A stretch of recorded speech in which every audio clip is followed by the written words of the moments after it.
Waktu Nabi SAW balik dari perang Uhud dan terkalahkan oleh orang-orang kafir Quraisy dengan hikmah Allah Subhanahu wa taala, semua sahabat waktu itu mati syahid 70 orang di Uhud, sisa 630 orang bersama Nabi SAW, semuanya terluka, dan minimal luka sahabat waktu itu minimal 7 luka, sabetan pedang, hantaman tombak, sobekan, pokoknya luka semua sahabat. Sampai ada sahabat sudah nggak bisa jalan karena kakinya sobek, punggungnya sobek, dinaikin di kuda, tiba di rumah tinggal dibaringin.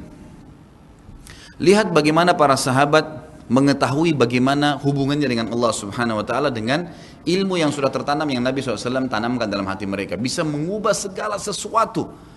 Subhanallah, tiba pulang menjelang maghrib ke kota Madinah, istirahatlah para sahabat ini, mereka lagi obatin obat luka mereka. Nabi SAW dapat wahyu menyuruh Nabi SAW dan para sahabat keluar mengejar Quraisy. Quraisy ini jumlahnya waktu itu ya 1.000 orang, maaf 3.000 orang pasukan Quraisy, yang terbunuh cuma sekian belas saja mereka. Dan mereka sudah merasa bangga dan pulang ke kota Madinah, pulang meninggalkan Madinah, karena Uhud itu dekat Madinah. Kemudian mereka bangga dengan itu. Keesokan paginya habis sholat subuh kata Nabi SAW, wahai sahabat-sahabatku, Allah Azza wa Jalla memerintahkan kita untuk mengejar Quraisy. Maka pulanglah masing-masing kalian di suku kalian, lalu motivasi siapapun yang ikut kemarin di Uhud, semua, mau sakit, mau enggak, mau luka, mau enggak, tapi ini luka semua nih, minimal punya 7 luka, ya. Kita kadang-kadang mungkin kuku kita kecabut aja sudah susah ke masjid. Ini sabetan pedang, sobek, rusak semua tubuh mereka. Dikatakan dalam riwayat sampai para sahabat ada yang tidak bisa ngomong karena sudah kesakitan yang luar biasa. Kata Nabi SAW, semua yang ikut di Uhud kemarin keluar lagi. 630 orang semua harus keluar. Bagaimana caranya? Pokoknya ngumpul keluar, perintah Allah. Coba bayangin, kita kadang-kadang habis olahraga saja capek, diajak keluar sama istri atau diajak keluar sama suami, kita sudah nggak mau keluar. Capek biasa olahraga. Atau mungkin penat, capek duduk di kantor mau istirahat. Ini habis perang, badannya disabet-sabet, diajak berperang lagi nih. Apa yang terjadi teman-teman sekalian? Pulanglah pimpinan-pimpinan suku sahabat ini, dimulai dengan Sa'ad bin Mu'adz radhiyallahu anhu, sahabat Nabi yang mulia. Luar biasa ini. Orang ini pada saat meninggal, kata Nabi SAW, goncang arsy-Nya Allah dengan meninggalnya Sa'ad. Saat pulang ke kaumnya lalu berkata, wahai kaumku, sesungguhnya Nabi SAW menyuruh kalian untuk kembali menyerang Quraisy. Pada saat itu mereka lagi kumpul saling ngobatin luka, dan di depan mereka yang saling ngobatin luka itu adalah Usaid bin Khudair, sahabat Nabi yang mulia. Ini sahabat Nabi yang satu dari Aus ini, kalau membaca Al-Quran malaikat turun dari langit dengerin bacaannya. Luar biasa. Lagi ngobatin lukanya sambil dia berkata, waktu dikatakan Nabi SAW menyuruh kalian mengejar Quraisy, kata Usaid bin Khudair lagi ngobatin lukanya, sami'na wa ata'na, kami dengar dan kami patuh, ditinggalin lukanya. Lalu seluruh suku itu saling nopang satu sama yang lain, mendatangi masjid Nabi SAW untuk ikut berperang lagi. Nggak ada satupun yang tinggal. Ada yang luar biasa, saya terus terang nangis waktu dengar kisah itu, luar biasa. 2 orang anak muda Ansar, saya setiap kenang kisah ini selalu nangis, nggak bisa tahan karena luar biasa. Anak 2 orang ini belasan tahun umurnya, dan dua-duanya nggak bisa jalan, Bapak Ibu sekalian, nggak bisa jalan.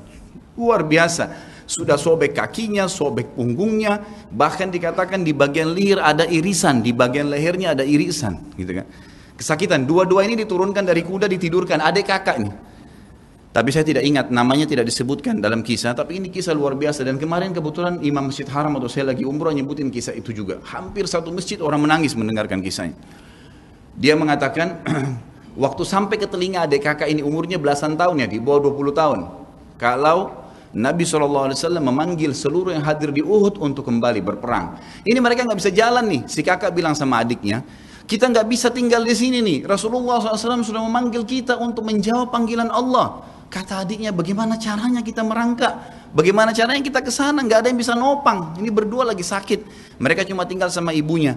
Lalu berkata si kakak, sekali saya seret kamu, sekali kamu seret saya. Mereka saling seret satu sama yang lain, Bapak Ibu sekalian, sampai di hadapan masjid Nabi SAW. Lihat bagaimana iman mereka kepada Allah Subhanahu Wa Taala, luar biasa. Dan ini tidak bisa kecuali kalau dipaksakan. Kalau tidak dipaksakan nggak bisa. Semoga Allah SWT jadikan kita orang yang selalu memaksakan diri untuk ibadah. Karena kalau tidak, kita nggak paksakan, kita akan mati dalam keadaan konyol dan menyesal karena tingkatan-tingkatan di surga akan hilang. Percuma. Gitu. Baik, saya bacakan. Pasal kedua. Adab terhadap Allah Subhanahu wa taala. Seorang muslim hendaknya melihat segala sesuatu yang telah diberikan Allah kepadanya dengan tiada terhingga, yakni berupa kenikmatan yang tak terhitung. Terlindungnya dia pada saat menempel di dalam rahim ibunya, ketika berupa nutfah atau air mani, menentukan perjalanan hidupnya hingga hari bertemu dengan Rabb-nya Allah Azza wa Jal. Hendaknya ia bersyukur kepada Allah atas nikmat itu dengan lisannya, yakni memuji dan menyanjung Allah secara semestinya. Juga bersyukur kepada Allah dengan anggota badan dengan cara menggunakannya di dalam ketaatan kepada Allah Subhanahu wa taala. Karena mengingkari nikmat, tidak mengakui kelebihan yang diberikan Allah, mengingkarinya beserta kebaikannya bukanlah termasuk adab kepada Allah. Sebagaimana Allah berfirman dalam surah An-Nahl ayat 53, A'udzubillahi minasyaitonirrajim. Wa ma bikum min ni'matin faminallah. Dan apa saja nikmat yang ada padamu maka itu dari Allah datangnya. Dalam surah An-Nahl ayat 18 Allah berfirman, A'udzubillahi minasyaitonirrajim, wa in ta'uddu ni'matallahi la tuhsuha. Dan jika kalian menghitung-hitung nikmat Allah maka kalian tidak akan mampu untuk menghitungnya. Begitu banyak nikmatnya Allah Bapak Ibu sekalian, kita berbuat maksiat, pelanggaran-pelanggaran, tapi Allah masih bisa memberikan kita oksigen gratis. Cahaya masih bisa ditangkap oleh mata kita, telinga kita masih bisa menangkap suara sehingga mengetahui apa yang diinginkan oleh kita. Setelah bertahun-tahun berbuat dosa, dengan taubat kepada Allah, Allah bisa ampuni. Itu luar biasa. Nikmat Allah tidak bisa terhitung. Rugilah orang-orang yang tidak menyembah Allah Subhanahu wa taala. Dan kalau seandainya kata Ibnu Taimiyah rahimahullah, orang-orang yang bermaksiat kepada Allah itu tahu bagaimana nikmatnya keimanan yang ada dalam hati kami ini, sehingga kami bisa menangis dan kami bisa merasakan dekatnya dengan Allah, bahkan merindukan surga dan selalu merasa diri jauh dari neraka, maka niscaya mereka akan membelah dada-dada kami dan mengambil keimanan itu karena mereka tidak akan pernah merasakannya.